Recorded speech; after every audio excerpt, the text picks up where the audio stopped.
people say you have to have a lot of passion for what you're doing, and it's totally true. And the reason is because it's so hard that if you don't, any rational person would give up.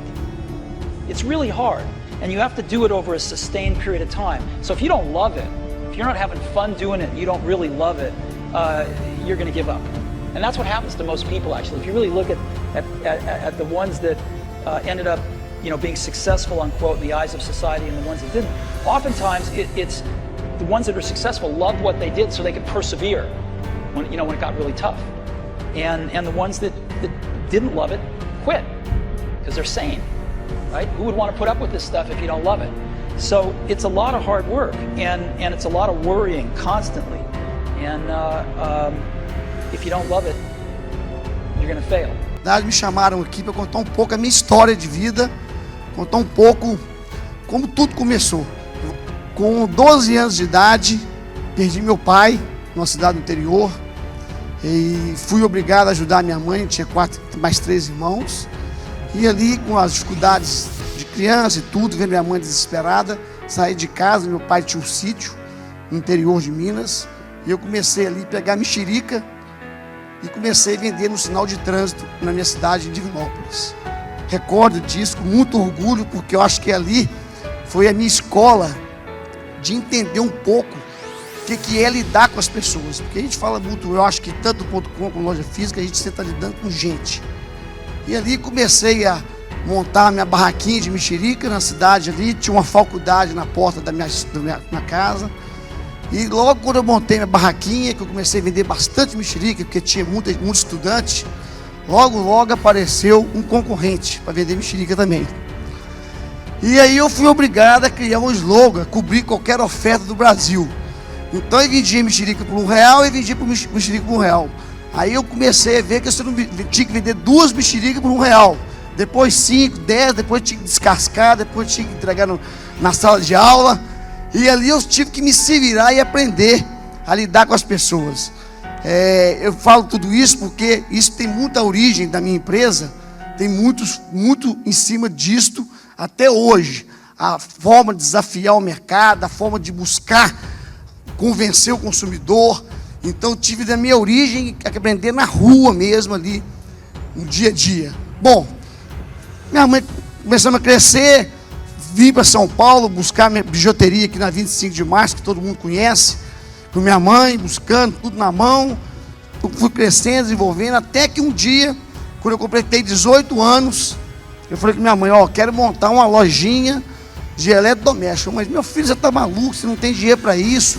Vou fazer como a senhora, vou alugar um pontozinho pequenininho, de 20 metros quadrados do interior de Minas, lá uma lojinha pequenininha, um ponto muito bom até, por sinal. E vim cá com os talões de cheque, soltar os borrachudos, né? Vim cá pedir crédito em São Paulo. E eu recordo que cheguei aqui, tive a oportunidade, que a pessoa me conhecia já que eu vim com minha mãe, e ali eu comecei a comprar toda semana, vinha de ônibus, eu chegava aqui na rodoviária 4h30 da manhã, sozinho, tinha ninguém para me acompanhar. Eu às vezes tinha que esperar o dia clarear para poder ir para o centro, porque era perigoso. Aqui é tanto de viado passando a mão na minha bunda na rodoviária. Eu tive que ficar escondendo dentro da rodoviária, dentro da lojinha que tinha lá de vender revista, até o dia clarear para vir cá buscar mercadoria. E assim eu comecei, vir buscando mercadoria aqui em São Paulo, chegava de madrugada, à noite pegava, ia, voltava para minha cidade, vendia, comprando sempre pouquinho, picadinho, sempre que tinha que comprar, vender e pagar. São outros ensinamentos que eu também coloco dentro da minha empresa. Todo mundo fala tanto de estoque, 60 dias, 40 dias, 90 dias. Eu falo, isso de lá desde quando eu comecei minha lojinha, comprar pouquinho, sempre, pagar, vender.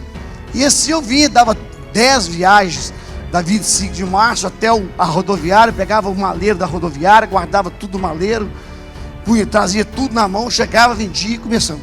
Aí nasceu o Ricardo Eletro. Many years ago, I want to change the world. Now, I think if we want to change the world, we change ourselves. Change ourselves is more important and easier than change the world. I want to improve the world. I just feel that I'm enthusiastic about what we are doing. At the beginning, for the first 5 years, I just want to survive.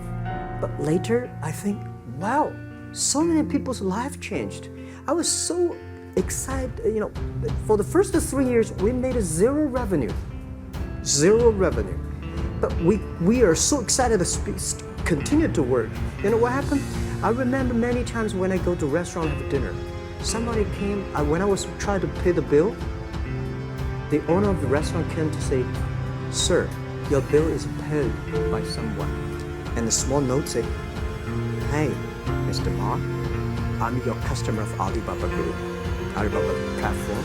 I made a lot of money, and I know you don't make any money. I pay the bill for you." And this is something that you know that it's not amazing.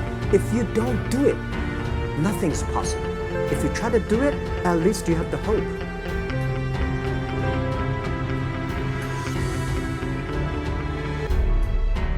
I grew up, I wasn't the richest, but I had a rich family in spirit and support. And,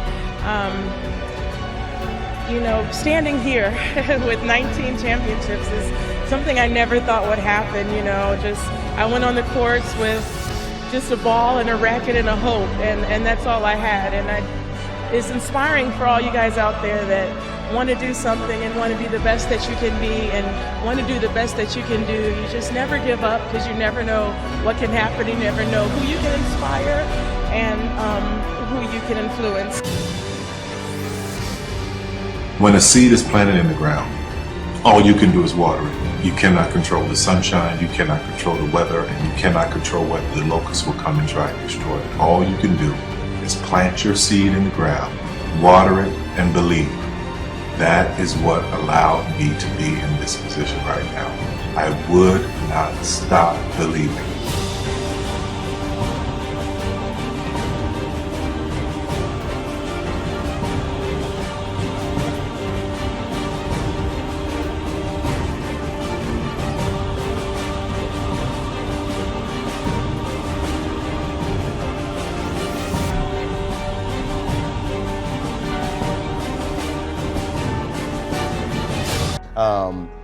But I remember we were playing against the Lakers, Tom, and we were out here in LA. And, look, I always try to outwork people, right? That's just how I made my mark. So the game was at 7. I was like, you know what? I'm gonna come to the Staples Center, because we're playing, this is when the Lakers had Kobe and Shaq, okay? This is like the championship Lakers.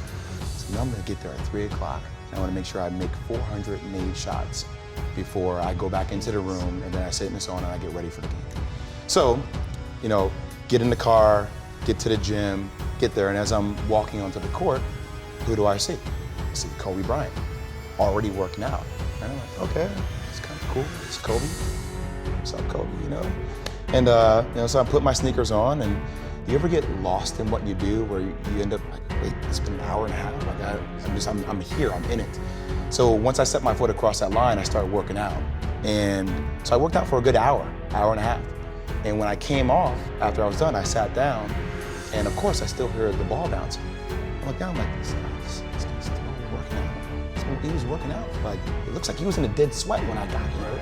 And he's still going. And it's not like his moves are nonchalant or lazy. He's doing like game moves, I sit there and I unlace my shoes. I'm like, let's see how long this goes. So I sit out there, another 25 minutes. And he got done. I said, okay, I think I've seen enough. Go play, come back, get in the sauna, get ready for the game. That game, he drops 40 on us, okay? And after the game is over, I'm like, I have to ask this guy. I have to understand, like, why he works like that. Right. So after the game, I'm like, hey, Kobe, like, why were you in the gym for so long? He's like, because I saw you come in, and I wanted you to know that it doesn't matter how hard you work, that I'm willing to work harder than you. Wow. And he's like, there's nothing wrong with that. Like, I'm not saying I dislike you as a person. You inspire me to be better. And it was the first time I started to see this level of competitiveness where I said, I need to start doing more. Wow.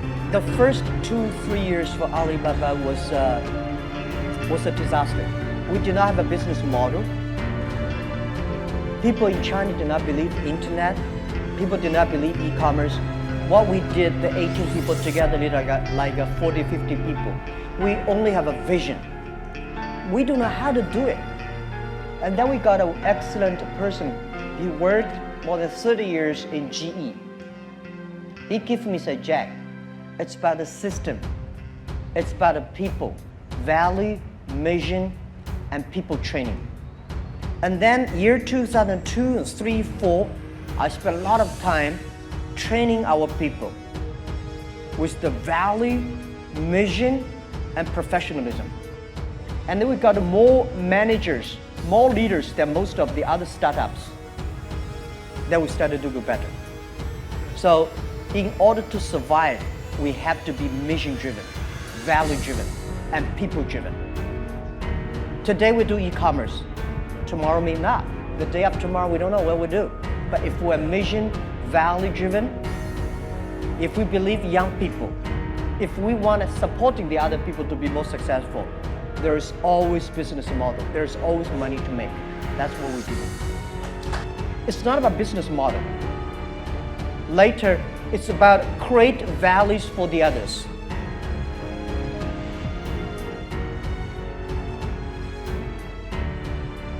Tive uma vida muito boa, mas tudo isso que eu consegui foi através de dedicação, perseverança e muito desejo de atingir os meus objetivos, muito desejo de vitória, vitória na vida, não vitória como piloto. E a vocês todos que assistiram e estão assistindo agora, eu digo que seja quem você for, seja qualquer posição que você tenha na vida, no nível altíssimo ou mais baixo social, tenha sempre como meta muita força, muita determinação e sempre faça tudo com muito amor e com muita fé em Deus, que um dia você chega lá, de alguma maneira você chega lá.